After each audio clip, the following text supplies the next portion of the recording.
Tom's take on a Walkin' Talkin Wednesday. I talked to you about this a couple of weeks ago. I'm going to do this every Wednesday. I'm going to have one of Lansing's leading citizens with me to walk their neighborhood, to talk about what it was like growing up, 60s, 70s, whatever you grew up in the city of Lansing. And where are we at? We're at Bassett Park. We're on the Northside, baby.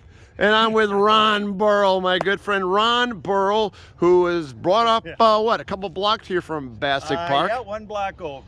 Okay, and let's head over to Bassett Park, and you're going to tell me what Bassett Park, and what was this neighborhood called? Burl Estates, or what was this called? This is the Bassett Park neighborhood. When you have those leading citizens on, yes, let me know. Yeah, okay, yeah. You're a leading citizen. Email me and I'll go listen to the citizens. Yeah, you're one of those guys. This is Bassett Park. This is where people grew up. This is where all these people in the neighborhood grew up here. Yeah. This was a meeting place every day during the summer. And if I remember back in the day, if I didn't get up at 12:30 when the park opened, somebody would be at my house knocking on the door. And who would be that guy? Who would be that guy? Scotty Wolf? Actually, Scotty Wolf did. I remember Scotty Wolf coming over there. That doesn't surprise me. Or Curtis would come over. Curtis Jackson would come over. A couple of stellar Sexton Big Reds. Some of the Big Reds. But this has been changed around a little now. But it's really. Now the basketball court was not here. Where was the basketball court? Basketball court was farther over. Okay. Where the play equipment. We didn't have play equipment. Yeah. we had boxes. We just tumbled into boxes and threw them at each other. So, but there was a backstop over there. Okay, right. The backstop actually was right. Where was the backstop? The backstop was right here. Actually, right here, the backstop. Right here, yeah. Okay. The backstop was okay. Right here. Where was the home run fence? Because you see, this house over there. Yeah. We used to pummel them with baseballs back in the day. Baseballs, not softballs. Not softballs, baseballs. We played baseball down here. Okay. And then for the parks, we'd play softball, so we played it all. Right. And then this would be a football field over here in the fall. Oh yeah, sandlot, no tackle, no pads. Over there. They had a basketball court very similar to this. Right. And there'd be 2 hours worth of wait to get on the court. And 2 hours? Yeah, 2 hours worth. There'd be lots of guys around. Winter stays on. Oh yeah, I know the drill. Yeah. If you were really good, you might get back on earlier. Stuff like that. But okay, so this got a little sandlot to it. So that wood fence way over there, right there. You cleared that fence? Actually, the house next to it was straight down the left field line. I got you. Pull hitters back in the day. Absolutely. And we kind of. Did you clear the fence? I tell you what, I don't know if we ever broke a window over there, but we hit that house a number of times. And then we just kind of run out there, grab the ball, and run away before. Right. And they didn't have a dog. Okay, Ron. So tell me, and your little brother Jeff, a eventual fraternity brother of mine at Michigan. You and him, you would come down here early in the morning. When would you go home?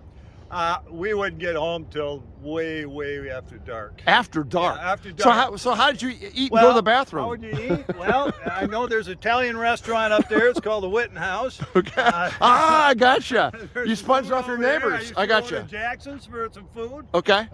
Okay. I could eat over here at Haruska's and stuff like that. And, because that 2-block walk was way too far to go home, right? Yeah. Well, usually we were doing something. Yeah, I got you. Usually we had things to do, but I was talking to you before.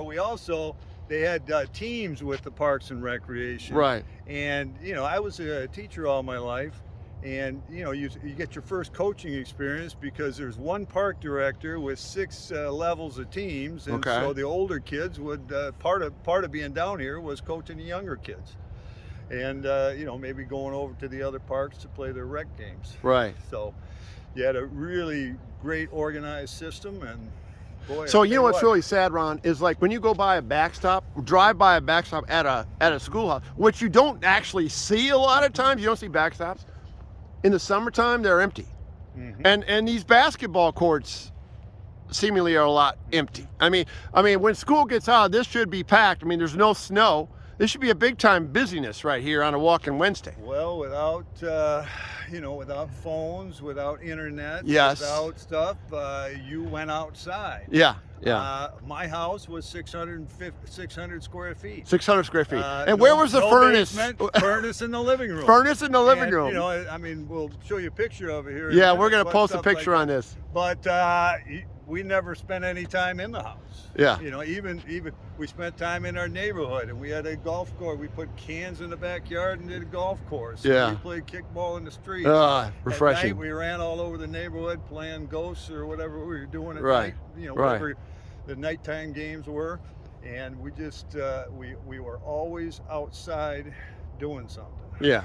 Well, another thing, in the summertime, we didn't have air conditioning, right? I did not. Oh, yeah. Yeah, so none of us had air conditioning. Okay, so we're not going to hang out in the house. I mean, you know, kids now and hang out. Boy, do we sound like a couple old men right now. Well, I remember, you know, like I'd have one sheet on, and I would put the sheet on, and it was too hot. So I took the sheet off, it was too hot. I put the sheet on, and, you know, it didn't make any difference because I was sweating. I was on the top bunk.